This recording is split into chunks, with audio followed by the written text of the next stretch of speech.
சீரியல்களின் full எபிசோடுகளை Sun டிவியில் ஒளிபரப்பான உடனே எக்ஸ்க்ளூசிவாக சன் நெக்ஸ்டில் மட்டும் ஃப்ரீயா பாருங்கள். அர்ஜுன் போ.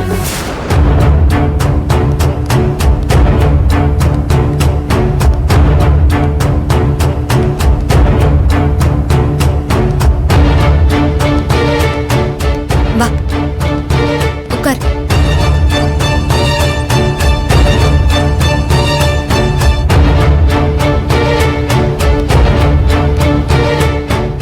சார் சொல்லுங்க. இந்த கவர்மெண்ட் ப்ராஜெக்ட்டுக்கான டெண்டர் அர்ஜுனுக்கு வர வேண்டியது. நீங்க எப்படி இவருக்கு கொடுக்கலாம்? மேடம், நாங்க உங்களுக்காக ரொம்ப நேரம் வெயிட் பண்ணி பார்த்துட்டோம். அவங்க வரவே இல்ல. செண்பகோலி மேடத்துக்கிட்ட கூட கால் பண்ணி கேட்டோம். இவர் எங்க போனாருன்னு தெரியலன்னு சொல்லிட்டாங்க. டெண்டரும் எடுக்க வரமாட்டேன்ட்டாங்க. அதனாலதான் நாங்க அடுத்ததா யார் கொட்டேஷன் கொடுத்தாங்களோ அவங்களுக்கு தான் இந்த ப்ராஜெக்ட கொடுக்கலான்னு டிசைட் பண்ணிட்டோம். சார் அவர் எங்கேயும் காணாமலாம் போயிடல. என் புருஷன் இந்த டெண்டரை எடுக்க கூடாதுன்னு நினைக்கிற சில கெட்ட ஜென்மங்க பண்ண சூழ்ச்சியாலதான் இவர் பெரிய ஆபத்துல மாட்டிக்கிட்டாரு. சார், அதான் இப்ப அர்ஜுன் வந்துட்டார்ல. இப்ப இந்த டெண்டர் அவர் கொடுக்கறதுல உங்களுக்கு ஏதாவது பிரச்சனை இருக்கா? அப்படிலாம் இல்ல சார்.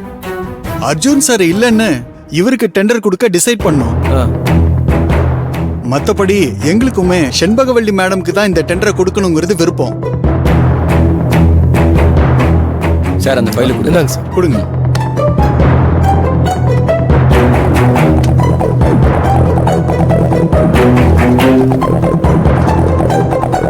நரசிவன் சார், இந்த ஃபார்ம் அவர்கிட்ட கொடுத்து சைன் வாங்க. Okay sir. அர்ஜுன் சார் வாங்க. அர்ஜுன் பாத் அர்ஜுன்.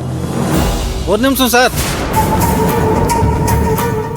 என்ன சார், என்னமோ இந்த டெண்டர் உங்களுக்கு தான் கிடைக்க போகுதுன்னு ரொம்ப பில்டப்பாக சொன்னீங்க. கடைசியில் இப்படி ஆயிடுச்சே சார். அதுக்கு தான் சார் கிடைக்கிறதுக்கு முன்னாடியே ரொம்ப பேசக்கூடாது.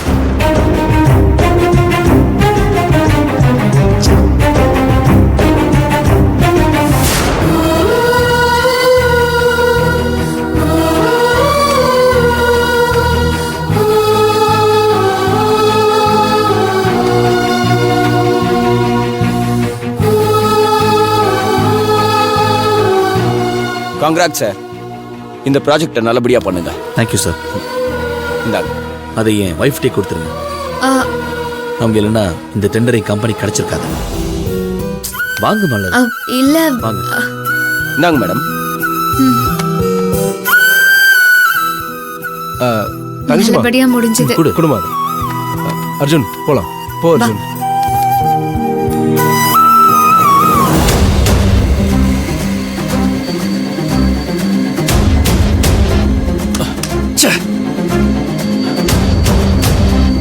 டேய் எடுங்கடா. எங்கடா போனீங்க?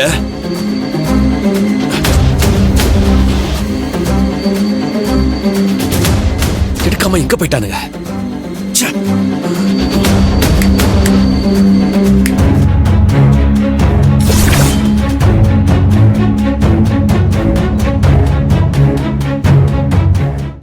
என்ன நடக்குதுன்னு ஒண்ணும் புரியலையா? அடியாளுங்களை வச்சு கடத்தி வச்சிருந்த அர்ஜுன் இங்க எப்படி வந்தான்னு யோசிக்கிறியா? நான் தான் சொன்னேன்ல, நான் இருக்கிற வரைக்கும் என் அர்ஜுன உன்னால ஒண்ணுமே பண்ண முடியாதுன்னு.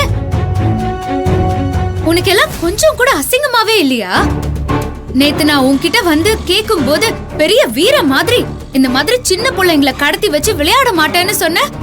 இப்போ கோழ மாதிரி ஆளுங்களை வச்சு அர்ஜுனை கடத்தி வச்சிருக்க. வெக்கமா இல்ல உனக்கு? ஏய், யாருகிட்ட பேசிட்டு இருக்கேன்னு மறந்துட்டியா? ஏய், இந்த சவுண்ட் கொடுக்கிற வேலையெல்லாம் உங்க அடியாளுங்களோட நிப்பாட்டிக்கோ. இங்க இந்த வேலையெல்லாம் வச்சுக்கிட்ட என் கோவத்துல உனக்கு என்ன பண்ணுவேன்னு தெரியாது. மலர் சொன்னதுல என்னடா தப்பு இருக்கு? என்ன நேருக்கு நேர் எதிர்த்து நிக்க துப்பு இல்லாம இப்படி ஆளை வச்சு இந்த டெண்டர் எடுக்க பாத்தியே, உன்னை வேற என்னடா சொல்லுவாங்க? தைரியமான ஆம்பளையா இருந்தா நேருக்கு நேர் ஒத்த கொத்த மோதி பார்க்கலாம் வா. அதை விட்டுட்டு இப்படி பின்னால முதுகுல குத்துற வேலையெல்லாம் பண்ணிட்டு இருக்காத. உனக்கெல்லாம் கோவம் வரலாமா? டேய், பொழைக்க வேற வழி இல்ல, ரொம்ப கஷ்டமா இருக்கு, நீ என்கிட்ட கேட்டிருந்தா போனா போட்டுன்னு நானே இந்த ப்ராஜெக்டை உனக்கு தூக்கி போட்டு போயிருப்பேன். எதுக்கு உனக்கு இந்த கேடுகட்ட வேலை? அர்ஜுன், நீ வேற இவெல்லாம் ஒரு ஆளுன்னு இவங்கிட்ட போய் பேசிக்கிட்டு உன்னை நேரா எதிர்த்து நிக்க தைரியம் இல்லாம தான் 4 அடியாளுங்களை வச்சு பின்னால வேலை பார்த்துருக்கான். அப்பவே தெரியல இவனுக்கு உன்னை பார்த்தா பயம் இருக்குன்னு. பயப்படுறவன் எப்படி வந்து எதிரில் நிற்பான்? இப்படிதான் பின்னால மறைஞ்சு நின்று முதுகுல குத்த பார்ப்பான். என்னடா முறைக்கிற? நீ பண்ண வேலைக்கு இந்த நிமிஷமே இந்த இடத்துல என்னால என்ன வேணாலும் பண்ண முடியும். என்ன வேணும்னாலும்னா உனக்கு புரியும்னு நினைக்கிறேன். என் கோவத்தெல்லாம் அடக்கிக்கிட்டு பொறுமையா இருக்கன்னா அதுக்கு காரணம் ஒண்ணுதான். இப்ப கூட உன் தங்கச்சியோட சாவுக்கு நான் தான் காரணம் நீ நினைச்சிட்டு தான் இப்படி எல்லாம் பண்ணிட்டு இருக்க. நான் விடுறேன். திரும்பவும் நீ இந்த மாதிரி ஏதாவது ஒண்ணு பண்ண சத்தியமா என்கிட்ட இருந்து உன்னை யாராலையும் காப்பாற்ற முடியாது. சும்மா சொல்லடா, கண்டிப்பா செய்வேன்.